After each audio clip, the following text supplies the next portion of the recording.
Agartala smart city প্রকল্পের অধীনে শহরের বিভিন্ন এলাকায় রাস্তা এবং ড্রেন নির্মাণের কাজ সরেজমিনে পরিদর্শন করলেন পুর নিগমের মেয়র তথা বিধায়ক দীপক মজুমদার। বর্ষাকালে শহরের জল যন্ত্রণা মেটাতে এবং উন্নয়নমূলক কাজ দ্রুত সম্পন্ন করার লক্ষ্যেই এই দিনের এই উচ্চ পর্যায়ের পরিদর্শনকালে মেয়র শহরের মধ্যপাড়া, রামনগর, বাণীপীঠ গার্লস স্কুল সংলগ্ন এলাকা এবং কৃষ্ণনগর সৎসঙ্গ আশ্রম থেকে টিআরটিসি মোড় পর্যন্ত নির্মাণাধীন ড্রেন ও সড়কের কাজ খতিয়ে দেখেন।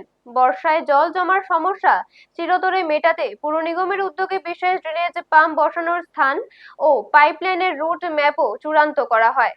মেয়র স্পষ্ট জানান, কাজের গুণগত মানে কোনো আপোষ করা যাবে না এবং নির্দিষ্ট সময়ের মধ্যেই সমস্ত কাজ শেষ করতে হবে।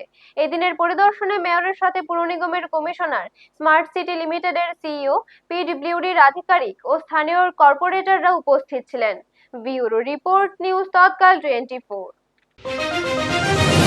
আগরতলা শহরে বৃষ্টির সময় যে জায়গাগুলিতে কিছুক্ষণ বেশিক্ষণ জল জমে থাকে এটাকে রিচার্জ করার জন্য বা বেল আউট করার জন্য আমাদের আগরতলা পৌরম থেকে আমাদের সরকার তরফ থেকে কিছু সিদ্ধান্ত নেওয়া হয়েছিল। আগে থেকে 3টে এডিশনাল পাম্প বসানো হবে, যেটা আজকে এখানে যেন মধ্যপাড়া, সেটা ফাইনাল সিদ্ধান্ত হয়ে গেছে। এখানে আমরা এই জায়গাটা বসাবো এবং পাইপলাইনটা কোন দিকে যাবে সেটাই নির্ণয় করার জন্য আজকে এখানে আমরা এসেছি।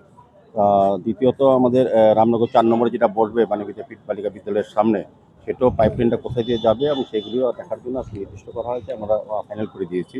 আর আরেকটা বসবে সৎসঙ্গ টিআরটিসির এই কোনাটা যে জায়গাটা, সেটাও ফাইনাল করা হয়েছে। সার্বিকভাবে 3টি পাম্প বসানোর কাজ শুরু হয়ে গেছে অনেক জায়গাতে এবং পাইপলাইনগুলি এখন করা হবে। সেই কারণে আজকে আমরা ভিজিট করেছি। আমাদের কমিশনার সাহেব আছেন আমাদের সঙ্গে, আমাদের রত্নাদত্ত মহোদয় আছেন, জোনাল চেয়ারপারসন সেন্ট্রাল জোনে আছেন, আমাদের সিও সাহেব আছেন, স্মার্ট সিটির আমাদের টোটাল যিনি সিও এবং আর এডিশনাল কমিশনার আগরতলা মিউনিসিপ্যাল কর্পোরেশনের উনিও আছেন এবং আমাদের সমস্ত super engineer, PWD chief engineer ছিলেন, জল বোর্ডের ছিলেন চিফ ইঞ্জিনিয়ার এবং ইলেকট্রিকের কাজটা আগামীকালকের থেকেই বাকি পাইপলাইনের কাজটা শুরু করা হবে। সাইট ফাইনাল হয়ে গেছে, কোন দিকে যাবে এটাও ফাইনাল করা হয়েছে। তো সার্বিক আপনারা দেখছেন নিউজ তৎকাল 24।